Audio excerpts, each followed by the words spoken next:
Hey guys, it's Tara. For today's video, I want to tell you how I discovered my favorite authors.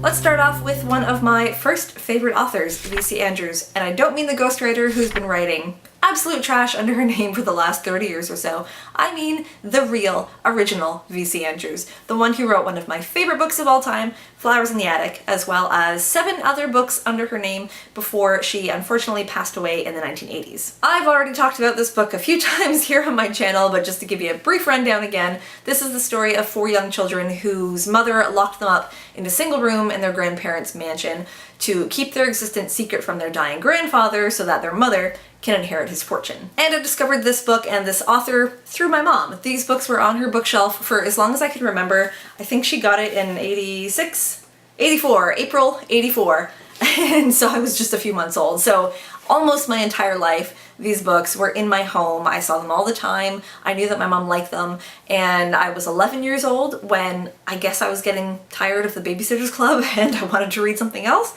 And I picked this up off my mom's bookshelf. I'm pretty sure this was the first adult book that I ever read, and even though it is an adult book, the protagonist, Kathy, her age at the start of this book was only 12. So it really resonated with me, being just around that age myself, and it made the horror of the book a lot more scary to me because I was the exact age that these kids were when they were going through all these awful things. After reading and loving Flowers in the Attic, I continued on with the rest of that series, and then I moved on to the next series, and then the next series, and eventually I was buying the new books for myself.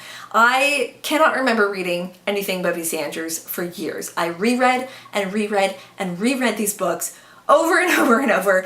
I try to read Flowers in the Attic once a year. I have skipped some years, but I'd say I've read this book at least 20 times. I never get tired of it. It's always going to be one of my favorites. Next up is Jody Keiko, whom I discovered through a co-worker when she brought My Sister's Keeper to work, and I read the back of the book. I thought it sounded really interesting, and I asked her if I could borrow it when she was done. This book is about a 13-year-old girl named Anna who was literally conceived to be a bone marrow match for her sister Kate, who was diagnosed with leukemia at a very young age. What was supposed to be just one bone marrow donation turned out to be a lifetime of surgeries and transfusions for Anna, all to keep Kate alive, and eventually Anna decides that she doesn't want to just be spare parts anymore, so she seeks medical emancipation from her parents so that she has full rights to her own body. I wasn't blown away by this book, but I definitely enjoyed it, and I enjoyed it enough to check out more of Jodi Keiko's books, and the next one that I picked up was Change of Heart. In this book, the main character's first daughter was brutally murdered, and her second daughter is now dying of heart disease. The good news is there's a donor match for a new heart.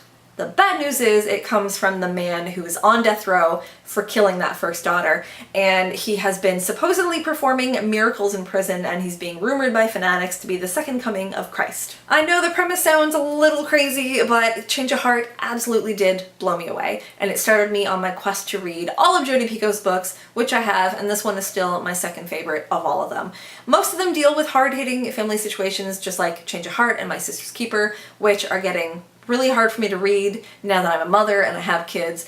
These situations are just hitting way too close to home, but I will continue reading her books. Her newest one, A Spark of Light, comes out in October. I think it's going to be an especially difficult one for me, but I can't wait to read it. The next author I want to talk about really needs no introduction, Marissa Meyer. She is so well known and so well loved here on BookTube, mostly for the Lunar Chronicles series, which is how I discovered her. Back in the spring of 2014, I was already planning what I wanted to write for NaNoWriMo that fall, and I had long wanted to write a retelling of a classic or a fairy tale, so I started looking into other retellings.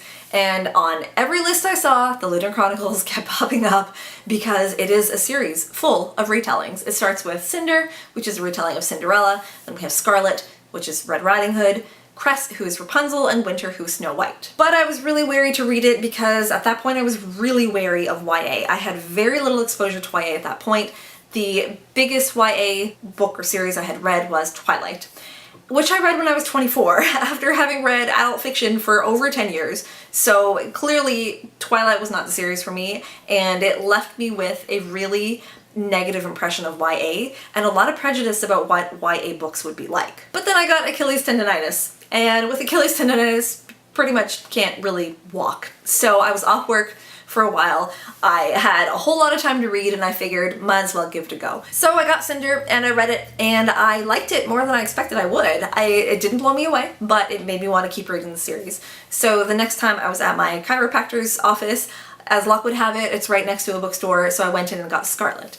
And after I read Scarlet, I was still sort of resisting loving the series, but I actually couldn't wait to get back to the bookstore to get Cress. And after I read Cress, that was it. That was it. I was totally hooked. Totally, madly, head over heels in love with the series. The Lunar Chronicles have been solidly on my favorite shelf ever since then, and if it wasn't enough that these were amazing books, then I discovered they were all written during NaNoWriMo. Just the biggest coincidence ever. And Marissa Meyer is not only one of my favorite authors, but she is one of my heroes because the book that I've been writing for 4 years that I hope to get published someday started as a NaNoWriMo novel. So to see Marissa Meyer, who is around my age, who also got her start during NaNoWriMo, it's a huge motivation, a huge inspiration. I look up to her greatly, and I will continue to read every book that she writes for the rest of my life. Next up is George R.R. Martin, who I discovered the same way I think a lot of people do through Game of Thrones, which is the TV adaptation of his epic fantasy series, A Song of Ice and Fire. I had never heard of these books or this author before Game of Thrones, and when my friend convinced me to give the show a try, I really wanted to check out the books first.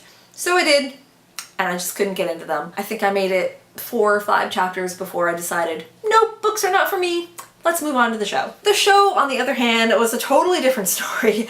I was hooked right from the start. Episode 1, that's it, I was gone, totally obsessed, wanted to give my life to this show, and I binged both seasons that were out at that time within 4 or 5 days. And it took me a few months to get back to the books because I wanted to get the box set, which wasn't out until later that year. Once I got the box set, binged the books. All 5 books, nearly 5,000 pages, in about a month. Song of Ice and Fire instantly soared to the top of my favorites, second only to Harry Potter, and I honestly can't imagine any other series coming close to A Song of Ice and Fire. I've read the other books in the Song of Ice and Fire universe, but I haven't gotten around to any of George's other works yet. I definitely want to because I love his writing style, I love his world building, I love his characterization. He's one of the best character writers I've ever come across. So I definitely will get to his other books, just haven't gotten there yet. And last but certainly not least, you all knew this was coming, J.K. Rowling, who of course wrote my absolute favorite series of all time, the Harry Potter series. Now what I am about to say may shock and disturb you. The first time I read Harry Potter, I DNF'd it. I know. I feel dirty just admitting to that, but it's the truth. I can't hide it. I don't know when I first heard about Harry Potter, but when I was 16, so that would have been in 2000, my best friend was obsessed with Harry Potter. And after hearing her talk a lot about Gryffindor and Quidditch and Dumbledore and having absolutely no idea what the hell she was going on about, I finally decided I needed to give it a shot. So I read Philosopher's Stone, and I didn't hate it. But I definitely didn't love it. I pretty much thought this was a book for kids, and I didn't want to read books for kids. But, like I said, my best friend was head over heels with the series, so I kept going. I read Chamber of Secrets, felt the same way about that. But I still kept going, and I got halfway through Prisoner of Azkaban before I finally decided, no, the series is not for me. I'm not enjoying this. I don't want to waste my time on this anymore. And I put it down. And that was that. Fast forward 4 years to when I saw the Prisoner of Azkaban movie in the theaters, and I liked it. I liked it a lot. It was so much darker than I remember any of the books being, and it made me think maybe this isn't just a story for kids. Maybe I should give the books another chance. So I did give the books another chance, and thank God I did, because I fell so head over heels in love with them. Harry Potter is now my #1 favorite series of all time. I cannot imagine any other books ever affected me like this series has. I can't imagine loving any other story more than I do Harry Potter. And J.K. Rowling is not only one of my favorite authors, but one of my favorite people on this planet because she created such an amazing masterpiece that has touched me so deeply.